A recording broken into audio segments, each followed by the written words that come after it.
Radio Retrofuture. Ladies and gentlemen, and welcome to another episode of Radio Retrofuture. As always, I'm Bonsert, and today with me I have comic book artist and animator Tim Fielder, who's actually working on something in progress right now. How are you doing, Tim?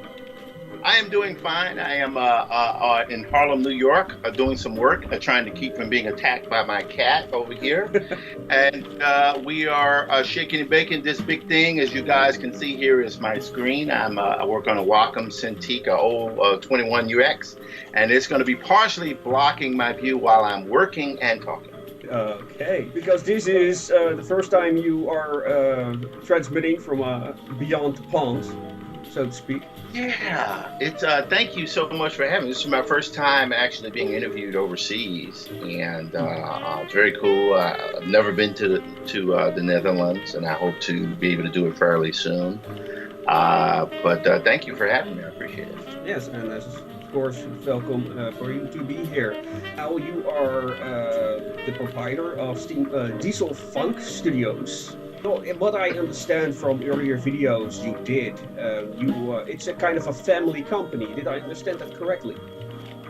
It is so much so that I have kind of branched off, and I still do Dieselfunk Studios, which is the primary publisher of Maddie's Rocket, the comic. You guys can see the sign back there, and I'm also working on other publications, but I also have gone into a collaboration with my twin brother, Jim, and we have started the Dieselfunk show, and that has really gone absolutely bonkers over the last 3 months since we started it. Okay, what do you talk about on the Dieselfunk show?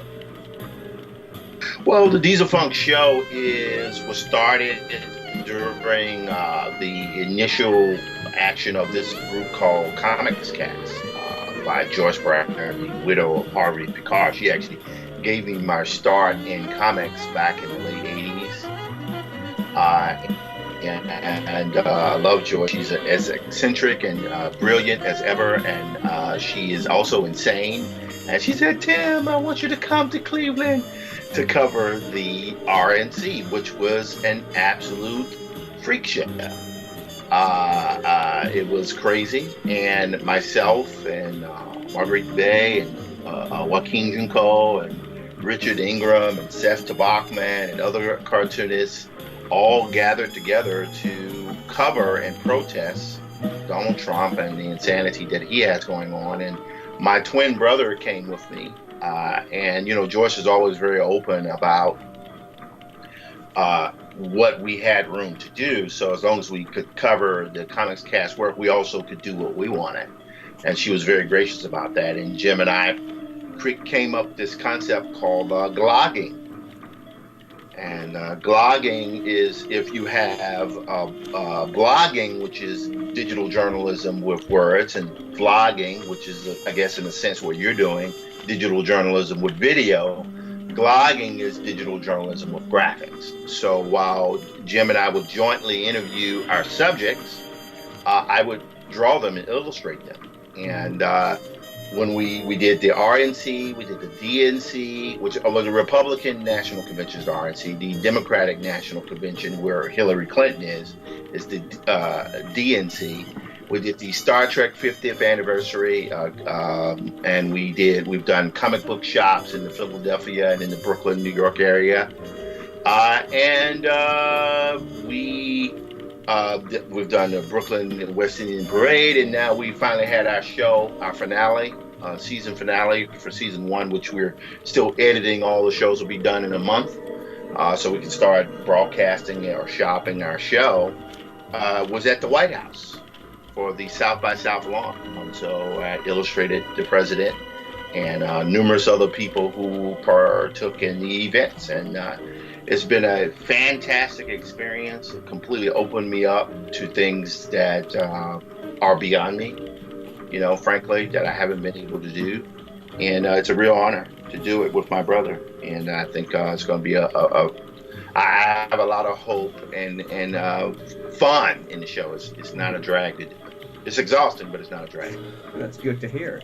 I've seen some of your political cartoons. One of the things that I really enjoyed about it that you do try to show both sides of the conversation rather than push your own ideology.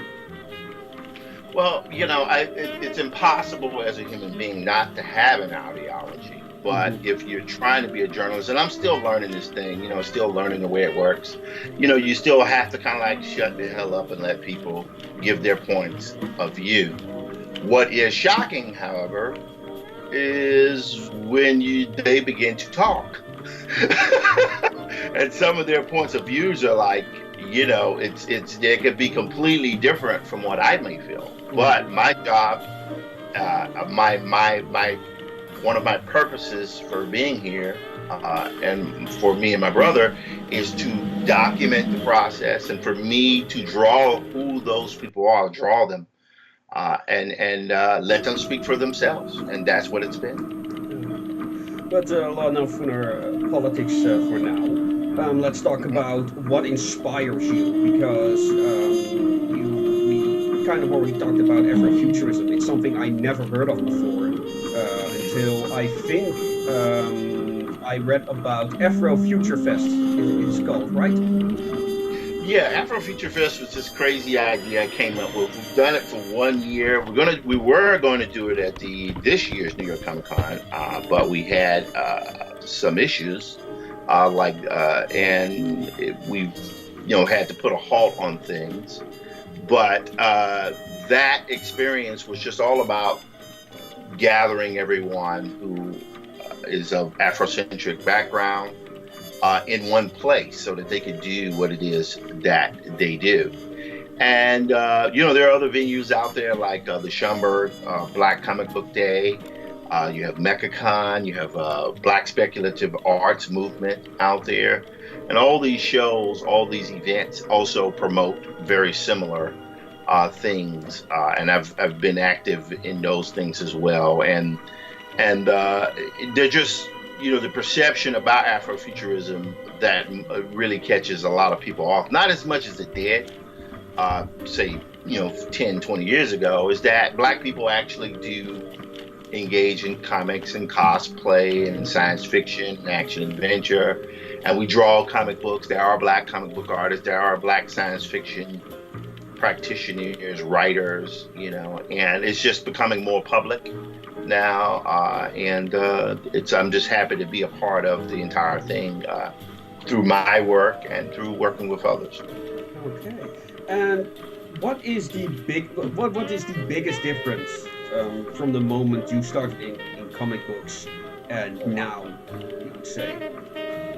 I would say that when I started, because just purely to touch on Afrofuturism, back in the late 80s when I was doing that type of thing, publicly speaking, we didn't call it Afrofuturism because the word hadn't been generated yet. We just called it Black science fiction. And what I did was I made an intentional decision to do that type of subject matter, which I wanted to do science fiction with Black characters in it. And it's a great idea, but I paid in my career with it because no one would publish that work. So the difference is that it's a multi-pronged reason. In fact, the first thing is that the public is more open to accepting different points of view from speculative fiction, specifically from Black culture. This is both in the United States and worldwide. Different writers all over the world who are of African descent who engage in science fiction writing. And what's happened is that technology is the great democratizer. It drains everything and adds everything at the same time. So those media and outlets from the 20th century still have their power, but they no longer control everything. Right. So it's allowed people like me, people with different voices, to actually have a say environment. And when I say safe, I put a qualifier on that. What I mean is that you can actually do your work, and you don't need to ask anyone's permission to do it. You don't need anyone black, white, yellow, in between, who can determine whether or not your work is suitable or not. And because you can just ignore them and just do it yourself, because technology, has changed all that. You can self-publish a book through any of the numerous digital printers out there, and the quality of the work is indistinguishable from a traditional mainstream publisher. So when you get to that point where technology destabilizes everything, meaning that it's not just destabilizing industries anymore. Now what it's doing is destabilizing cultures. And so that's what we have. So you're seeing things that have been there for a long time. There are black characters who are being shown in comics and film and so on and so forth, and they're not secondary characters, they're main characters and storylines. And what's happened with people like me is I've been doing this so long, and a lot of that stuff would never get shown. Now, for a lot of people, it's new because it was just never seen. It was never published. Vibe magazine wasn't going to publish that work. And so it's set up, and now we had a show back in May at New York Gallatin Galleries where the work is actually showcased. And if for me it's old, but for everyone else it's 30 years of work suddenly just put on the wall. So it was pretty awesome event. And that's one of the things that got me into the White House. Well, it's funny because you had an interview on Genesis Science Fiction Radio. You can also find them on YouTube in 2013. And then you said something in regard to services like Netflix. We might head to a new world on black in mainstream media. And now we have trailers for Luke Cage on Netflix recently. So I thought that was, your prediction kind of came true, I suppose. It not only came true, it's amazing how life works. So Luke Cage is a Marvel Comics character from I forget when it started, the 70s, early 70s. It's an old character. I know little about comics, but I know he's old.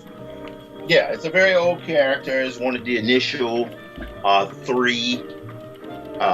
The first being the Black Panther, then I think Luke Cage, maybe Black Goliath, I don't even know.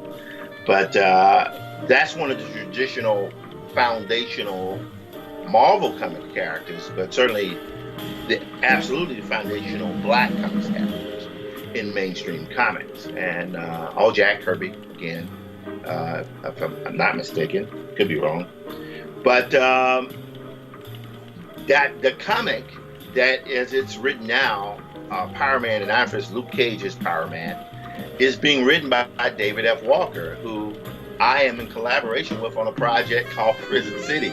So not only did my prediction come true, I'm actually collaborating with the writer of Luke Cage now on a creator-owned project called Prison City. And that's, sometimes you make a prediction and you hope that it'll come true, but sometimes it goes beyond what you thought that you were going to predict. Next thing you know, here we are. So it's been a pretty incredible 2 years. 2013 seems like ancient history to me now, but it's like everything happened.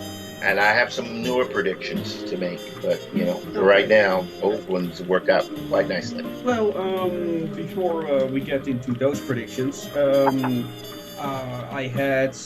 quite recently I had the makers of a steampunk series called Archangel on, who were kind of like, they often compare it to Batman. I think Archangel is more like the Punisher, but semantics.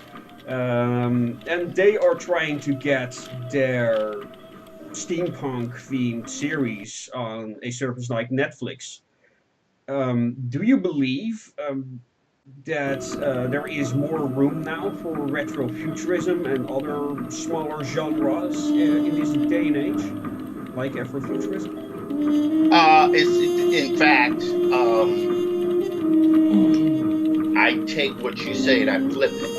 I don't think there is I don't say it's not, is there enough room? I say, is there enough content? So the challenge to people who create material in steampunk and dieselpunk, fusions thereof, science fiction, science fact, all those different things, it's not a matter of is there a venue for your work. The issue is, can you actually start and finish the work? Can you produce the work? That is the challenge. Don't think that they're, oh man, we made this show, no one's going to take it. No, they'll take it. You just have to make sure it's in the correct format, meaning that, first of all, at least at present, there is not an immediate venue for short films. So you got to be thinking, okay, 45 minutes or either 22 minutes for 30 seconds and 30 seconds. So you can do a half-hour show with commercials, or you do 45 minutes, or you could do a straight 30 minutes or a straight hour. And that's, you're either talking about a half-hour program or a full hour program, and that will translate to any region in the world. The difference is you have to be able to start a production and finish a production. Trailers are cool, they're nice to look at, but that's not a finished project. Mm-hmm. So what these companies with Netflix, Amazon, Hulu, Roku, PS4 I think is struggling, but they're still going. These things, they're looking for content. They're desperate for it. Because they can't make Superman, they can't make Batman, because they don't own those IPs. Warner owns DC, and Disney owns everything else. Right. So exactly. They have to, if your content is well written, well acted, well produced, it will get picked up. If you're not insane, you have to not be insane. That's very important. But if you're sane, you're flexible, your show, in my opinion, can be picked up, because those venues, Apple, for example, hasn't been that aggressive in producing original content. Yeah. But we know that they are producing original content. Why? Because Apple may control the movie industry, but they do not control the original content industry.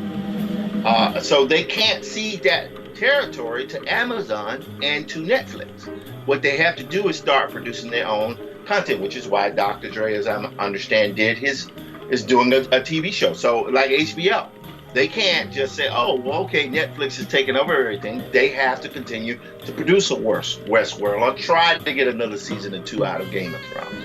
It's because their survival was dependent upon it. So I think anyone who, particularly because steampunk is such a vibrant industry, a vibrant concept that's been fairly well explored in written content, but visually it's like there's so much intricacy in the designs. It's like, oh man, you give us a compelling story that looks that high, I will watch it.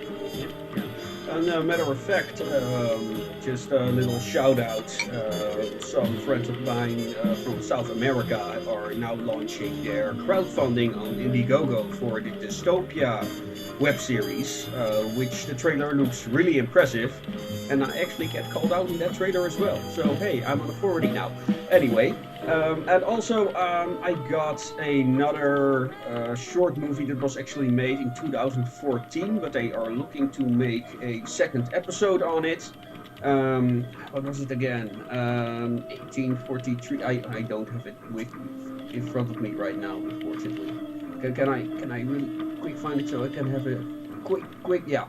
1873, The Insidious Intrigue. I'll post a link down below, because it's a wonderful short, well, intended to be a web series, which has a very modern take on the silent movie, which I really love, and yeah, I hope to see more of such material, because I really enjoyed this one. But back to you, Tim. Could you kind of describe to us what inspired you to do comics, and what inspired your current work the most? Well, starting, I'm the youngest of 4 siblings. I have a twin brother, but I mean, he's older than me, so I'm I'm the biggest baby in the world, and I've said it before. As the youngest, you don't really have that much of a say in what you get to play with because your older siblings decide what you get to play with. So everybody was into comics, science fiction. I grew up looking at things like 2001: A Space Odyssey, and eventually graduated to Star Wars once that came out. But I was also heavily exposed to things like Heavy Metal magazine or Metal Hurlant for those folks who are in Europe, or Mobius, Inky Bilal, Philippe Drouillet, all those type of cartoonists. Blueberry graphic novel, Valerian, Spatio-Temporal Agent, all those things I grew up reading. As well as alongside of the Spider-Man and the Batman and Daredevil. So I was pretty crazy and I wanted to be a comic book artist. But on top of that, when I began to look at films like Star Wars, I was so fascinated by how they were designed. So that's why I have such an appreciation for people who do steampunk work, because it's such a heavy craft to it. But so I did that and began to become fascinated with people like Ralph McQuarrie and Ron Cobb and Sid Mead and many of the concept designers of films like Alien, Star Wars, and Blade Runner, and all those type of really fantastic. Brendan McCarthy, who is part of the Mad Max type of modality, visual modality, and I was just really fascinated by that stuff. And at one point was considering going into doing concept design full time. I mean, I still touch on it here or there. I certainly started my career in that area. But comics was my first love. And even though I spent 15 years outside of it, it's like that lover who, they love you. They love you whether you're evil or good. They just love you. So that's why I'm in comics. And that's why, particularly now where technology has destabilized and democratized the process, I'm able to do what's in my head. And I love that. Yeah, and one of your first was Maddie's Rocket. Was that one of your first projects you started on? Well, actually, Maddie's Rocket started back in 1993. At the time, it was called If God Was a Woman. And I was interested in trying to get the book out. I think I was trying to pitch it to one of the editors at Vertigo, who unfortunately died. I've said this before. Unfortunately, he died. And he was very interested in the book. He had an interest in it. And I was trying to produce the work. But of course, the American comic book industry pretty much imploded in the mid to late 90s, and there was a question of whether or not comics would even be around as an American form of expression by late 90s, early 2000s. And, to the point where many people changed careers. I kind of got out of it. But I would always come back to Maddie's Rocket. I've done different iterations of it.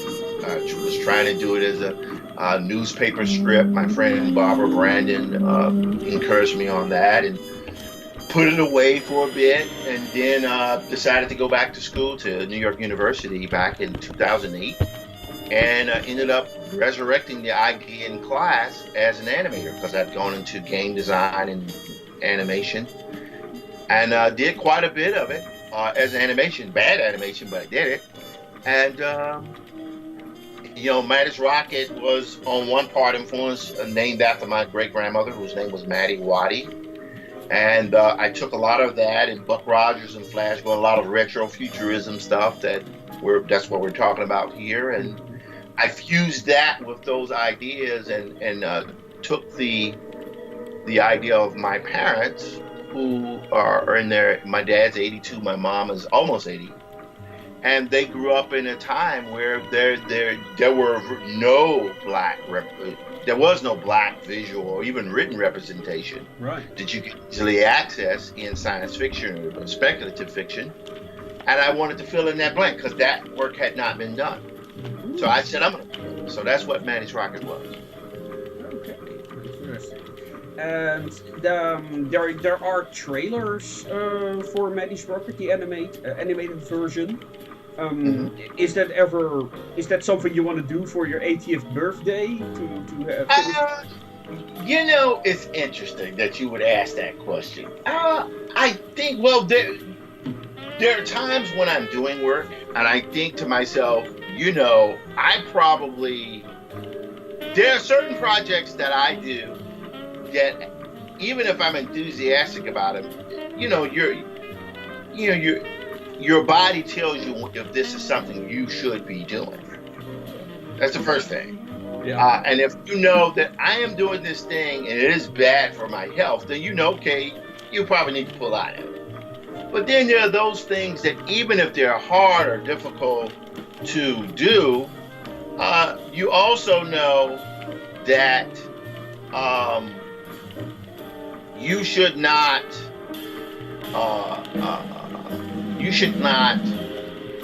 you might have to retool what you do.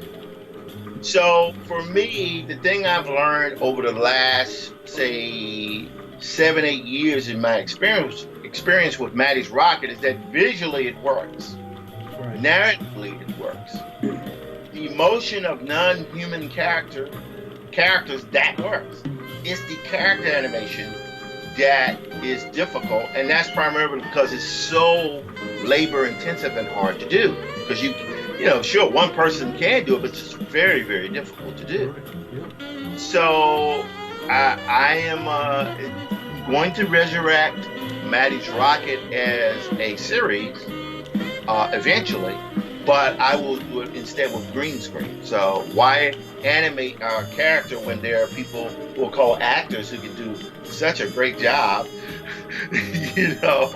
at doing it for you? And that is my focus right now, is to do that. So I will eventually move Maddie's Rocket back to a motion storytelling, but it will be done with green screen actors on virtual environments, which I do specialize in. So that's what it's going to be. Well, I can already imagine like those old Flash Gordon serials or Ed Wood movies. Oh, that should be glorious. It really will be glorious. It shall be glorious. Yes, and you were talking about Prison Planet? Yeah, Prison City. Prison City. No. It's perfectly fine. Prison City is a concept that is being generated by myself and David F. Walker, who is the writer of Luke Cage and Iron Fist. That he writes Occupy Avengers for Marvel, and we have this project we've been working on, and we are still looking for a publisher. New York Comic Con is this week. And I would hope that we will find a publisher who's interested in going down with us. We will see what will happen over the next few days.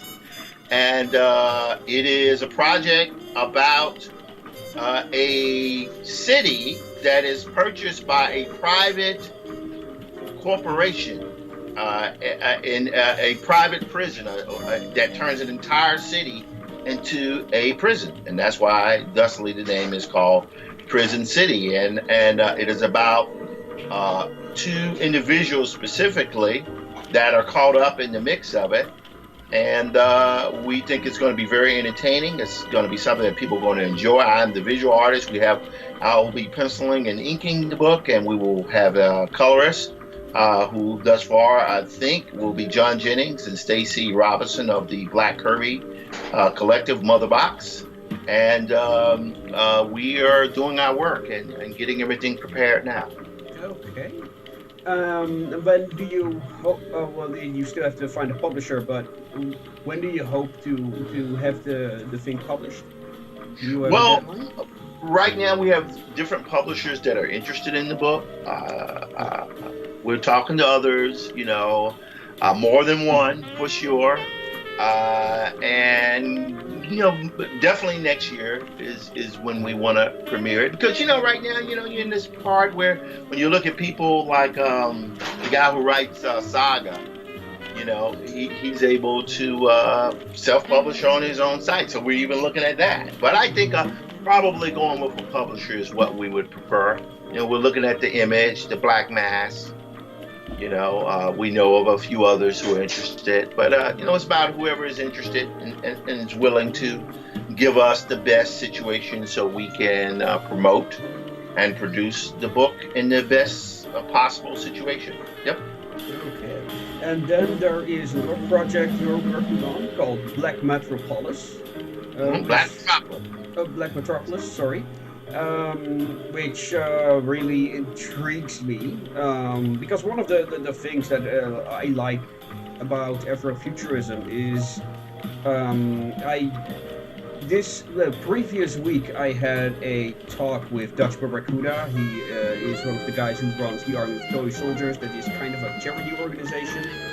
And we talked about Ghost in the Shell, which has some controversy about it because of the actress that's going to play the protagonist that should be Japanese is going to be played by Johansson.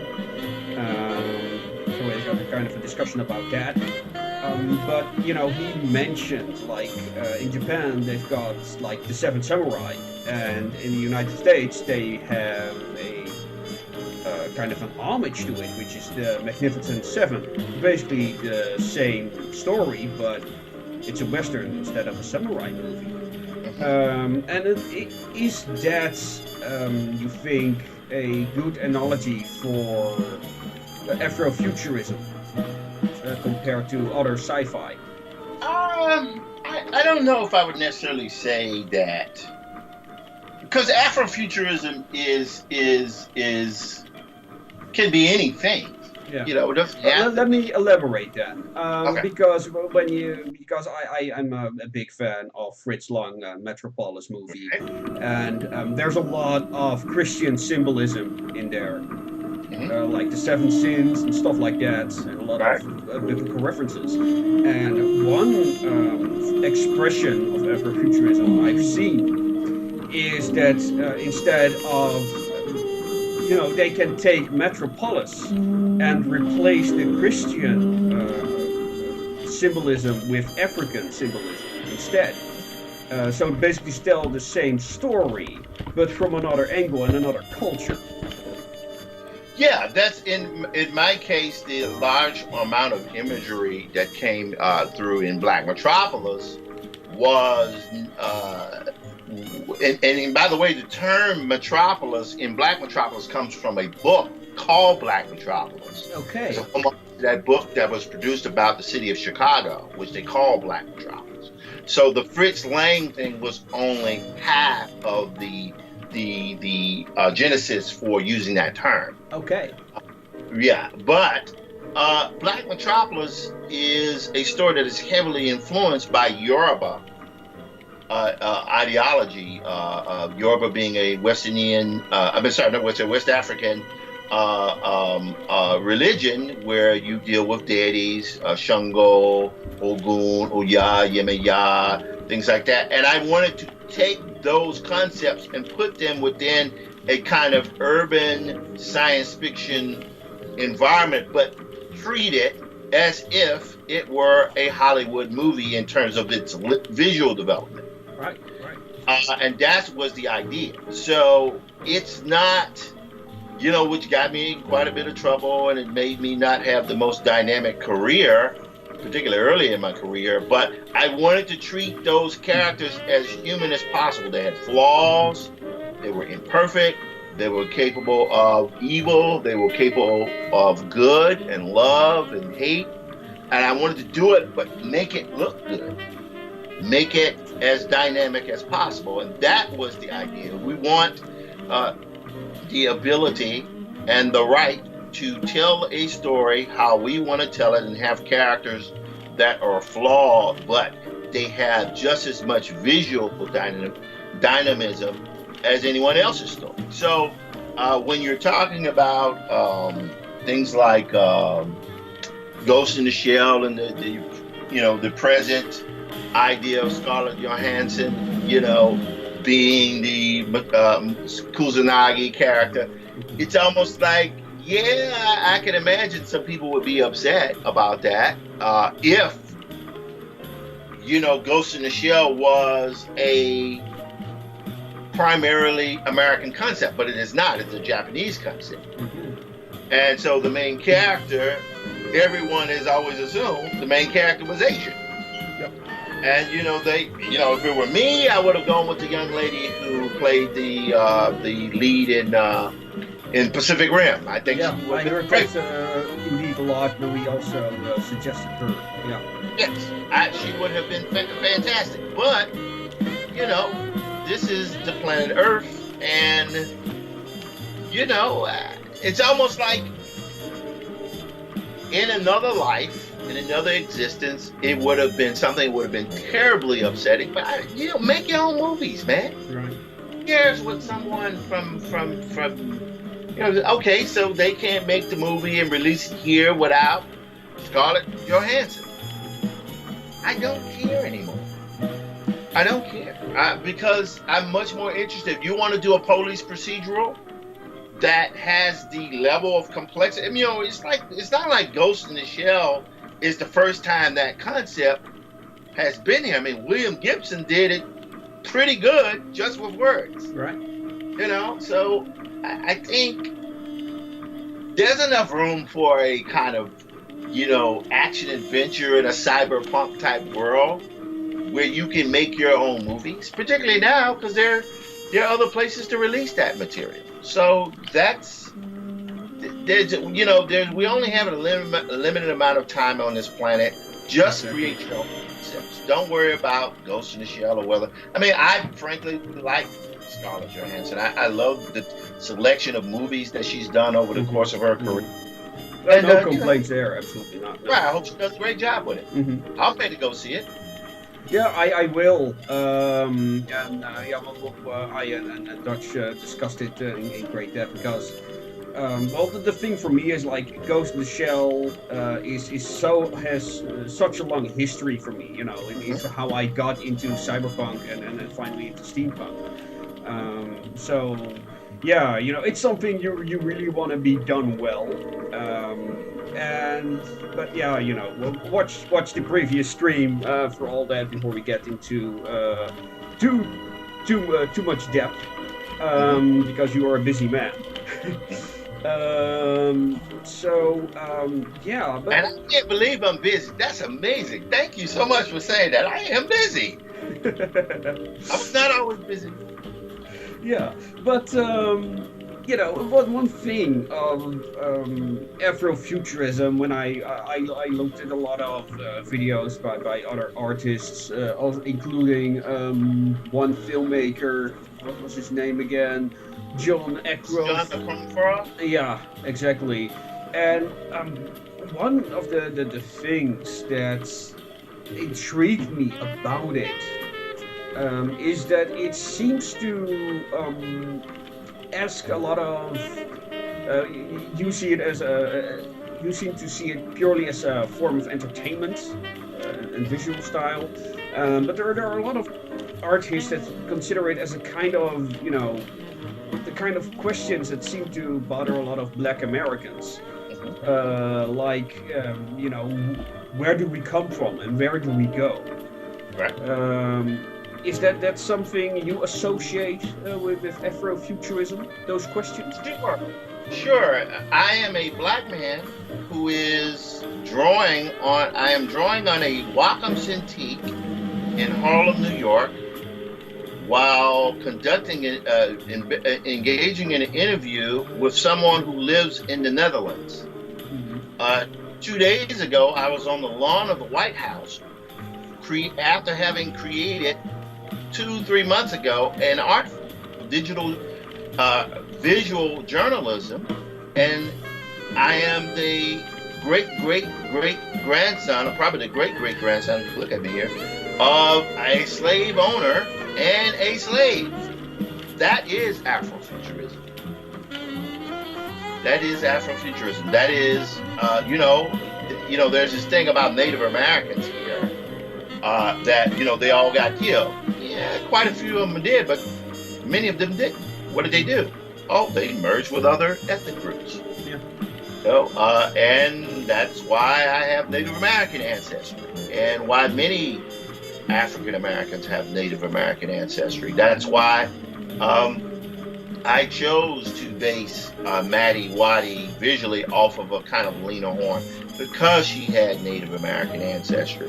and that is part of the Black community here in the United States. And that is what Afrofuturism is. It's entertainment. It's a lifestyle. It's a philosophy. It's a mode of writing. It's a mode of painting. It's a mode of how you live your life. It's how you dress. And why not? Because just to do it one way is boring. What do you feel do steampunks and Afrofuturists have in common? And is there a chance that in the future those two subcultures might, well, not necessarily merge, but, you know, approach each other more closely? I don't think it really matters so much if they merge or not, because we're in a world where people have so many different types of interests. I always go back to I hope I'm not butchering his name, Balagoon Ojitade and Milton Davis out of Atlanta. They are some serious proponents of dieselfunk, and and steampunk, and why not? Why can't they deal with that material? They do it unapologetically, so let them and just get out of the way and either enjoy it or not. Right. And that's the way I see it. So I don't care if those communities merge. If they merge, fine. If they don't merge, that's fine too. What's most important is that the material is produced. Right. Time is a wasting, and like, people say, well, steampunk and diesel punk, but there are all these ideas of women, the way women are depicted. That it's not just about ethnicity, but it's about gender. So then are we going to say that gender, elements from steampunk and, or diesel punk, are those things that have to be touched on? Should those be separate? Nah, just do your work. Do your work. That's it. Yeah, well, I was kind of surprised. I never heard of it. It's something that's not widely discussed. Maybe you can recommend me some artists I should approach in the future to get more coverage.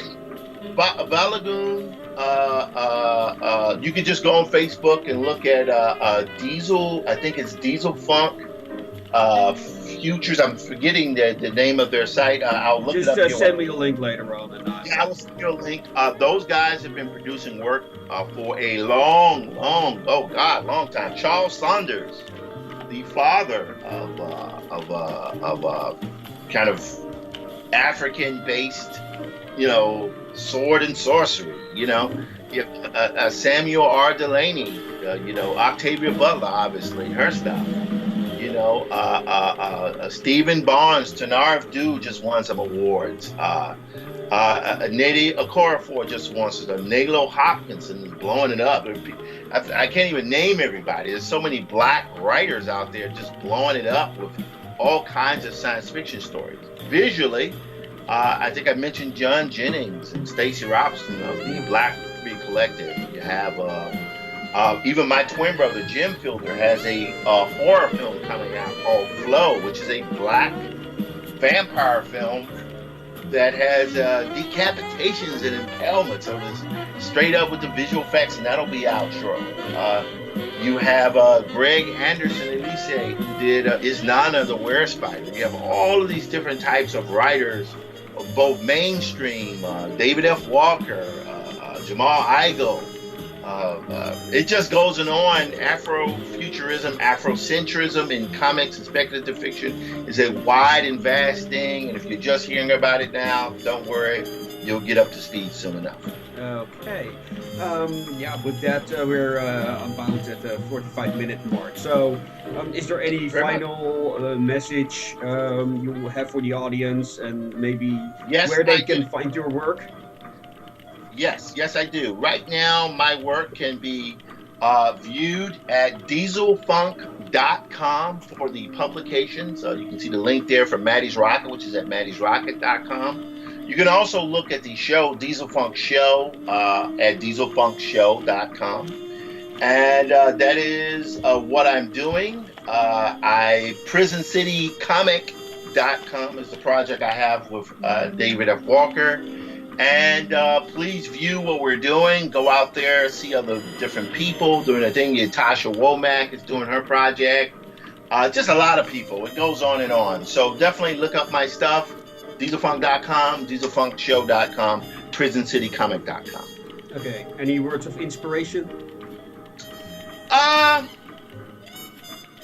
We exist now in a time where anything is possible. And it won't sort itself out immediately because the technology is constantly evolving. And as the technology constantly evolves, that means the market is constantly evolving. The only thing we know for sure is people need content. Get your stuff done. Get your stuff done. They're waiting on you. Thank you for those words. And with that, I bid you adieu. And as always, ladies and gentlemen, make it your way. Good night. Yeah, but the problem is there's no coming back, and actually I like Earth. Yeah. I like it much better than Mars. Mars is dry and cold and dark and red, and I prefer green, fresh, sunny Earth, actually. For steampunk, for example, the future is one of the greatest inspirations, as well as Neo-Victoriana and basically everything from the 19th and the 18th century. It's funny how something that hasn't happened yet can inspire such huge and massive creativity.